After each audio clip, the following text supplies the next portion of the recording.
জামালপুরে ঈদকে কেন্দ্র করে জমে উঠেছে পোশাক ও কাপড়ের বেচাকেনা। পরিবার পরিজনের জন্য নতুন জামা কাপড় কিনতে ছোট বড় মার্কেট, বিভিন্ন ব্র্যান্ডের আউটলেট, শপিং মলে ভিড় করছেন সাধারণ মানুষ। পিছিয়ে নেই ফুটপাতের বেচাকেনাও। স্বল্প দামে পছন্দের পোশাক কিনতে সেখানেও ভিড় করছেন মানুষ। কেউ ইতিমধ্যে ঈদের কেনাকাটা সেরে ফেলেছেন, আবার অনেকেই শেষ মুহূর্তের অপেক্ষায় রয়েছেন। বিশেষ করে সন্ধ্যার পর থেকে মার্কেটগুলোতে কেনাকাটার ব্যস্ততা বেড়ে যাচ্ছে। তবে অন্যান্য বছরের তুলনায় এবার রোজার প্রথম থেকেই কেনাকাটা শুরু করেছেন ক্রেতারা, আর বেচা বিক্রিতেও সন্তুষ্ট ব্যবসায়ীরা।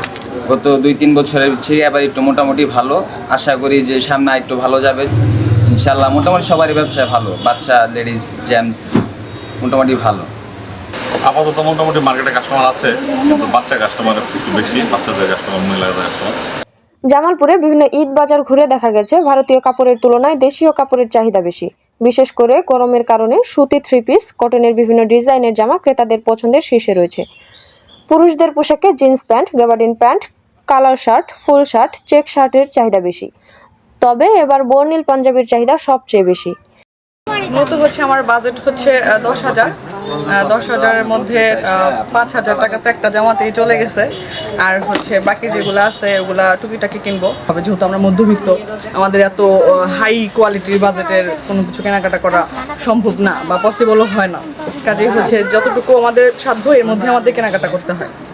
আমার বাজেট 5,000 টাকা। আমি জামা কিনেছি, জুতা কিনেছি, আরো অনেক কিছু কেনার বাকি আছে। আমার যে আয় ক্ষমতা সেই হিসেবে আমার ফ্যামিলিকে আমি খুশি করতে পারতেছি না।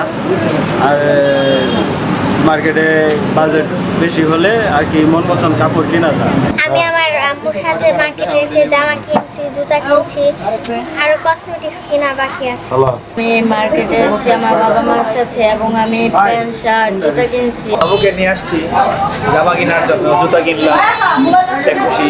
মানুষের ভিড় বাড়তেছে আর কি, আর কয়েকদিন যাবত দেখলাম যে মানুষের ভিড় বাড়ছে। ঈদে নতুন পোশাকের সঙ্গে নতুন জুতা অপরিহার্য, তাই পোশাক কেনার পর মানানসই জুতা কেনার জন্য ভিড় করছেন জুতা ও স্যান্ডেলের দোকানগুলোতেও। অপরদিকে ফ্যাশন সচেতন তরুণীরা পোশাক, স্যান্ডেলের সাথে মিলিয়ে চুড়ি, কানের দুল, কসমেটিক্স কেনার জন্য ভিড় করছেন কসমেটিক্স দোকানে। ব্যবসায়ীরা বলেছেন, অন্যান্য বছরের তুলনায় এবছর বেচাকেনা ভালো। তবে এবছর বড়দের থ্রি পিস, শাড়ি, কাটা কাপড়, পাঞ্জাবি, শার্ট প্যান্টের চেয়ে বাচ্চাদের কাপড়ের চাহিদা অনেক বেশি। এবারকার ঈদে আমাদের শপিং মহলগুলোতে বাচ্চা মালের একটু চাহিদা দিন দিন বেড়ে চলেছে। আপাতত মোটামুটি মার্কেটে কাস্টমার আছে, কিন্তু বাচ্চা কাস্টমার একটু বেশি, বাচ্চাদের কাস্টমার, মহিলাদের কাস্টমার। আমাদের বিজনেস অলরেডি জেন্টস আইটেমের সবগুলাই, মানে আমার বিজনেসটা জেন্টস আইটেম, কিন্তু জেন্টস আইটেমের বিজনেসটা এখনো শুরু হয়নি। আশা করছি 2-1 দিনের মধ্যে আমরা ব্যস্ত হয়ে যাবো ইনশাল্লাহ।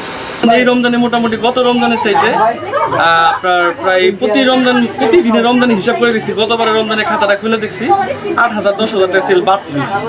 যেমন গত রমজানে আপনার 16 রমজানে যা সেল করছি তার সাথে 13,000 টাকা সেল এই রমজানে ইফতারে এই পর্যন্ত সেল বেশি করছে। আর বাদ বাকিটা ইফতারের দোকান বন্ধ করার পর্যন্ত বোঝা যাবে কি ইনশাআল্লাহ।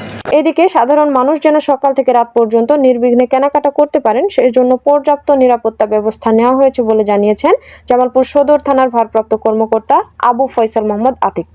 আসন্ন ঈদ উল ফিতর উপলক্ষে আমাদের জামালপুর থানার পক্ষ থেকে পর্যাপ্ত পরিমাণে আমাদের যে জনবল রয়েছে সে জনবলের ভিত্তিতে সর্বোচ্চ সংখ্যক আমরা নিরাপত্তা ডিউটি নিয়োজিত করেছি।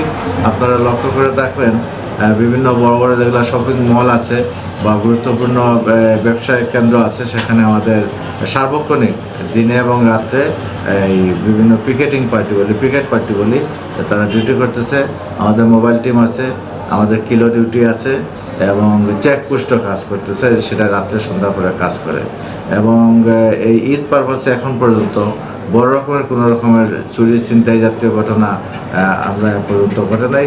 আমরা আশা করছি আপনাদের সকলের সহযোগিতায় আমাদের এই ঈদ উল ফিতর উপলক্ষে বড় কোনো দুর্ঘটনা ঘটবে না, সুন্দরভাবে আমরা ঈদ উদযাপন করতে পারব। জামালপুর জেলার যে কোনো সংবাদ জানতে জামালপুরলাইভ.com ও জামালপুর লাইভ ফেসবুক পেজের সাথেই থাকুন। তথ্য ও ভিডিও চিত্রে বাঁধন হোসেন, নিউজ ডেস্ক।